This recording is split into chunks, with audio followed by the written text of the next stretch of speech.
l'Éternel des armées. Et c'est dans ce lieu que je donnerai la paix. Amen. Amen. C'est quel verset? Verset 9. La quoi?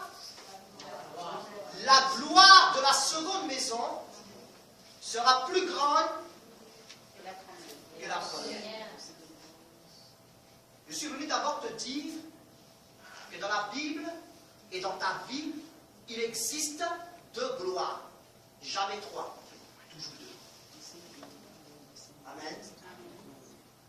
Bon, c'est vrai que on n'a pas d'instrument, il n'y a pas de clavier, il n'y a pas de musique, il n'y a pas de sens. Très souvent, ce qui crée l'atmosphère, c'est le rythme musical. Amen. D'accord? Mais, si ton cœur est disposé, le Saint-Esprit va faire des choses. Pour glorifier la personne de Jésus-Christ de Nazareth, il va opérer des miracles en face de toi. Maintenant. Amen. La Bible nous parle d'abord d'une première gloire, puis d'une seconde gloire.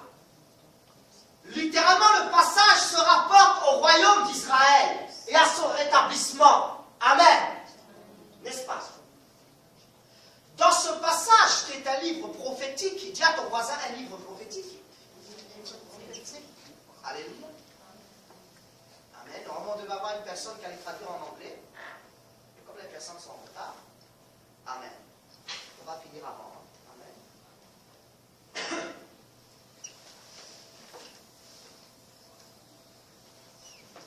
Dans le livre prophétique, amen. Dans le livre prophétique, comprenez bien une chose. Lorsqu'on prend un livre prophétique, lorsqu'on prend un livre historique, par exemple, amen, de la Bible, hein, un livre historique, un livre, un livre, amen, on utilise souvent deux noms de Dieu.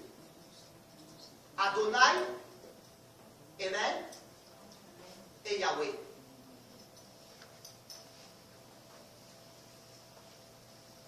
Lorsqu'on parle d'Adonai, on parle de Seigneur. Dieu, Seigneur, Adonai, Seigneur. Amen. Mais lorsqu'on parle de Yahvé, en fait, lorsque l'annonce est donnée, lorsque c'est un livre d'annonce, une prophétie, on prend souvent le nom de Yahweh. Mais littéralement, qu'est-ce que Yahvé signifie dans le nom de Dieu? Yahvé signifie celui qui fait. Amen. Celui qui amène. Celui qui fait. Alléluia. Celui qui accomplit. Celui qui réalise. Amen. L'Éternel qui réalise quoi? Qui réalise ses promesses. Amen. L'Éternel qui réalise sa parole. Alléluia. Donc, comme c'est une prophétie, comme c'est un message qui nous est clairement annoncé, ce message nous annonce qu'il y a une deuxième gloire qui doit venir. Pourquoi? Parce que la première gloire, elle t'a fait chuter. Amen. Dans la première gloire, tu es tombé. Dans la première gloire, tu as réussi, mais tu t'es pris des coups. Amen. On a pu constater que, amen, tu avais percé. Il y a une première gloire. Le terme gloire veut dire quoi? Le terme gloire, c'est quoi? Touche ton voisin, demande-lui s'il est sourd. C'est de voir Dieu agir dans notre vie. Amen. Quoi, la gloire? La gloire pour toi, c'est quoi?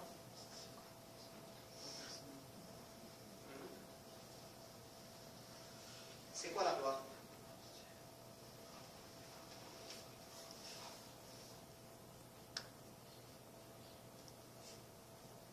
Ou bien vous voulez qu'on commence par des miracles? La gloire, c'est quoi? C'est une expansion de renommée. Amen.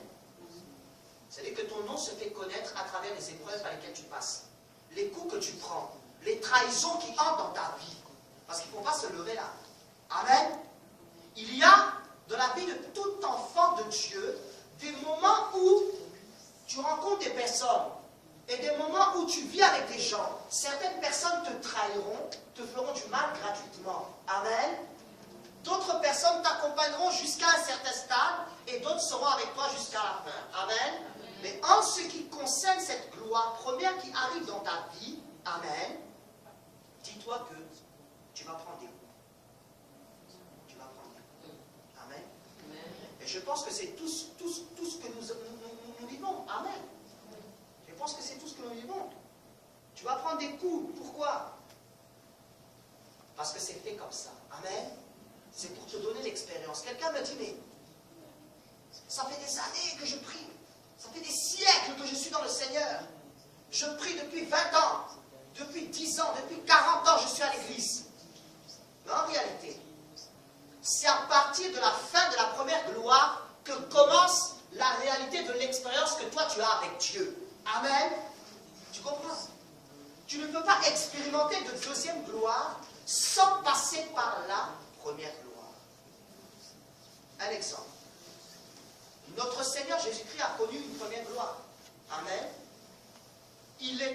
La Bible dit, lui-même le dit, hein, avant qu'Abraham fût, moi, quoi? C'est quoi? Secoue quelqu'un. Amen. Ah, secoue quelqu'un. Alléluia. Amen. Amen. Ok. Est-ce que quelqu'un peut traduire en anglais? Non, ils ne sont pas encore là. Amen. Ok. Avant qu'Abraham fût, je suis. N'est-ce pas? On est d'accord avec ça? Maintenant, quelque chose va se passer. Jésus va perdre cette première gloire pour aller sur la terre et mourir à la croix. Durant tout ce temps-là, il va souffrir. Tu es d'accord avec ça? Il va souffrir. Amen. Pour que tu puisses vivre une première gloire, tu dois passer par la souffrance. La première gloire, c'est comme un trésor que tu es en train de perdre. Tu as l'impression que ce que tu as perdu, là, c'est la fin du monde. Amen. La Bible nous parle d'un homme qui s'appelait David. David avait d'abord reçu une première gloire. Le prophète Samuel est entré par la parole et le message de l'Éternel dans la maison d'Isaïe. Amen. Vous comprenez? Pour aller consacrer David, roi d'Israël. Mais cette première gloire n'a pas fait de David un homme, bon, je suis dans la gloire, amen. Mais c'est une première gloire. Dans cette voisin, c'est qui Job? Tu le connais?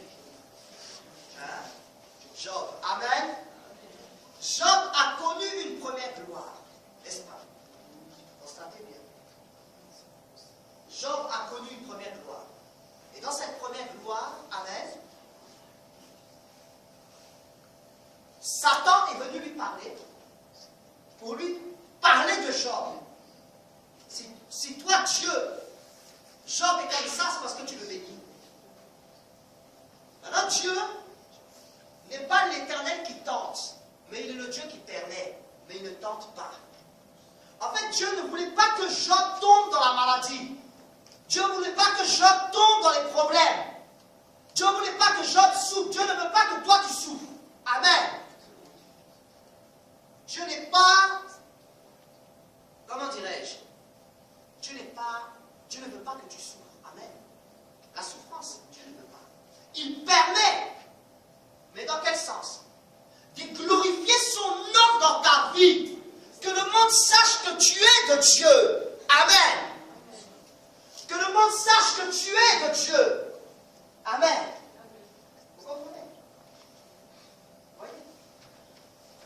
Que le monde sache que tu es de Dieu.